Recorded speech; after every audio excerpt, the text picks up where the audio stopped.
Horaantii 27 bishii saddexaad sanadii 2011 ayay ahayd markii gabi ahaanba gacan ku haynta degmada Luuq ay ka baxday kooxda Al-Shabaab iyadoo ay la wareegeen ciidamada dawladda federaalka ee Soomaaliya waxaana waqtigaasi kadib ay u istaageen dadka deegaanka iyo maamulka degmada oo iskaashanaya sidii dib loogu soo celin lahaa wadada dib u dhiska iyo horumarka degmada Luuq ee gobolka Gedo. horumar xagga amniga iyo ganacsiga ayaa laga dareemayaa degmada Luuq ee gobolka Gedo iyadoo shacabka ku nool degmada Luuq ay uga mahadceliyeen ciidamada laamaha ammaanka kuwaasi oo u taagan sidii shacabka ku nool degmada Luuq ay ugu naalon lahaayeen nabad iyo xasilooni.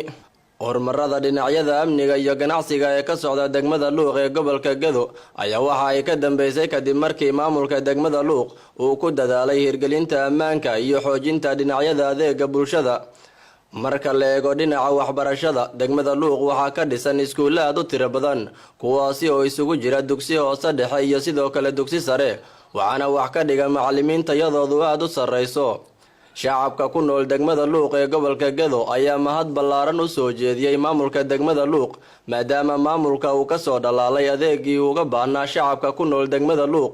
dhinaca kale shacabka ayaa madaxda qaranka waxa ay ku bogaadiyeen dadaalka ay ugu jiraan sidii guud ahaan gobolada dalka loo gaarsiin lahaa nidaamka dawladnimada waxaana degmada Luuq ee gobolka Gedo ay ka mid tahay degmooyinka ugu muhiimsan gobolka Gedo waxaana shacabka ku nool degmada Luuq ka muuqanaya biseylka ay u qabaan dawladnimada. maxamed kaaf aadan bishaar kaaf UK warbaahinta dowlad goboleedka Soomaaliyeed ee Jubbaland magaalada Luuq.